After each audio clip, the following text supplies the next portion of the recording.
Okay, so today we're using this arrow for practice, this tip. This is the needlepoint bodkin type that I've had to sharpen and hone because if you hit something solid, the metal will fold over. The tip has folded over a few times, and I've filed that down. So I'm just continuing to use this until it's no longer usable on these uh, arrows I ordered from China. And previous video of the warning alert, blah blah blah. To be sure, if you do order, so I'll put the link in the description below. These little plastic covers go over the fletchings, so that way, because they're real feathers, and those little ends on those feathers will cut you as they go over your thumb. And I still have a little bit of a scratch there from where that happens on the other arrows. The fletchings will cut you, especially on the real feathers. So I don't think that's plastic. These, I mean, they could be fake for all I know, but they look and feel real. And I'll leave a link in the description below. I don't know that you can actually get these. I do believe they suggest something else because they no longer carry these, the brand. I'll double check that, and if they're there, I'll put a link in the description below. Or if not, I'll just throw the ones that are in the States that are good for practice are the yellow ones. They look wooden, but they're the Zany Archery, Zane with a capital E dash E Archery. So check that out. Also, I'll probably just throw those in there just for GP because they're good practice arrows. I just broke a lot of them. I only got a couple left. So I've ordered two things of six. I'm going to order some more for practice. And I might, if they're still able to, I'm still able to get these. I will get some more of these black ones because I do like them. This is a nice, style. And I'm gonna go 500 spine. Yeah, I mean it's not real flimsy at all. So pretty good stuff. I'm using thumb archery only right now for I'm practicing for a little mini movie we'll be doing here concerning archery, medieval, blah blah blah. It'll be something like a Ring of Light, but this is a different version of archery. Ring of Light is just a little project I'm working on, and it's a little medieval fantasy sorcery, um, good, bad, evil, blah blah blah. So I'll get more into that, but and you can watch the little bitty promos I'm doing for that if you want to. But we'll be doing a longer version of that, and also this one with the thumb ring archery that doesn't have a name yet. It's a project we're working on. So I'm using the alley bow Turkish horse bow. This is the short bow I've been using for a long time, and I've really worn it out. But I still have the. I don't need a thumb ring for this one because I've got the protector on it. I'll get me another one of these. Probably do the one with the ox horn tips, and not put that on there because I'll be using a thumb ring for that.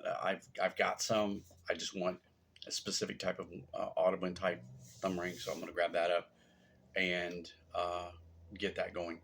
So this is my practice unit until this breaks. Then I'll just slap this on another one. These arrows normally have the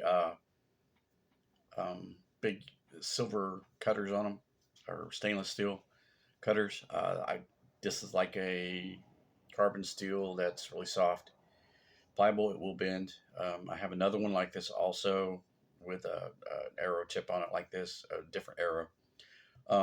But it's all a little bent up. I put it in a vise and squeezed it back and kind of straightened it out a little bit. But you can tell if you really look at it, it's curvy. Good for short range.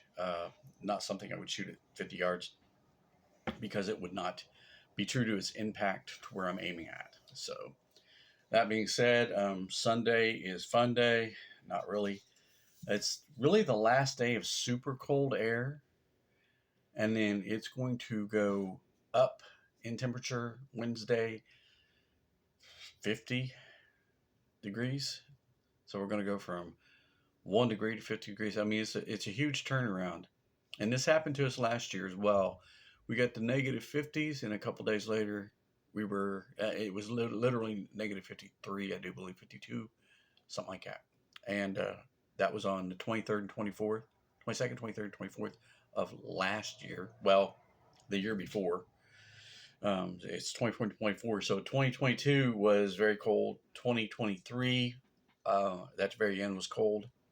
After Christmas and into the new year, we got the really Arctic cold air, really cold, and it was -20, maybe -30.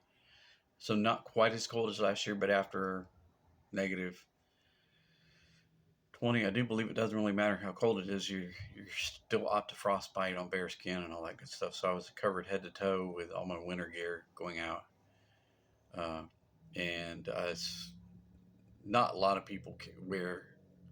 Anybody wearing shorts was crazy. So I mean, the weather really dictates what type of archery I'm going to be doing. I'm just doing inside archery right now, and these arrows go through the target up to here, almost poking out the back. So I got a big chunk of wood behind the target in case it does over penetrate somehow, and I don't have any damage to the wall or anything behind it, which is key. You know, always have your safety protocols in place when you're doing stuff.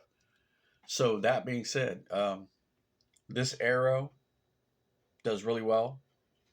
And what I'm doing, it's hard to split the other arrow that you're getting ready to see because there's not enough mass on this to do like the other arrows do. I mean, I'm grazing the nock on it, and you can see some of the damage to the nock. It was a pristine nock until this morning, and I started shooting, and now it's 1:39 p.m. So I've been shooting all day. So nice shirt. I'll put the link in the description for the shirt below as well. Those are pretty neat. And, you know, it's always good to have something nobody else has around here. You go to Walmart, you buy a shirt, you wear it to an event locally, doesn't matter what it is, and 10 other people have the same shirt. Not cool. You know, it's different if you have a Team Spirit shirt, you know, go Spartans. But it's one of those things where you have your Yoda shirt on and there's other people with Yoda shirts on. So I don't wear that one very often, but it glows in the dark. It's kind of cool. All right. Enough of that ranting and raving and whatever. I'm going to leave a link in the description below for the bow. That's less than $100. The arrows are less than $100, but they take about 2 to 3 weeks to get to you. I'll even do the tips if I can find any. A lot of these are, that vendor no longer carries them, but another vendor will. So I'll find arrowheads for you. Arrows of target practice, definitely a good thing to do. These are penetrators, though. You got to be very careful. Now I'm gonna go ahead and sacrifice this one and the other one on the armor when I get 1,000 likes. I need to promote that so I can get the 1,000 likes. Not a lot of there's over almost 1,500 subs on this one. Not a lot of interaction, so we're going to boost that up to where we get more subs, more interaction, and people give me some input on what they'd like to see me shoot. I've got all kinds of funky little things in the house. But what I am going to do is I've had a 1% milk. It's a whole gallon, not opened it, and I won't open it. I'm going to set that out at a good range when we get a good day. It's a beautiful day out, sun, very few clouds. You open the windows and you get, which this window's open, you're going to get a lot of heat towards sunset, or right around 3-4 o'clock. And that warms the house up, which gives the heater a break a little bit. So, good idea. But we get a good day, and I'm going to take a gallon out there and shoot it and do a slow-mo arrow going through and then out. So, I'm going to put it on the table, hit it from distance, and 10, 15, 20 yards, whatever I feel like is good, and use a heavy arrow to go through so that way impact, or an arrow like this, which will slipstream through this and hopefully out the back. The fletchings are the only concern because they'll grab hold and go through certain materials. So we'll see. I'll do the science on the matter and try to figure out which one I think is going to be the best one. So, all right, you guys be good. We'll see you again. you're like in an OMG moment because you're so close to hitting that. I mean, it's not funny. I've already grazed the knock a few times. I mean, you can barely see that there's damage on it, but I mean, the arrow just goes, right down the shaft. So, yeah,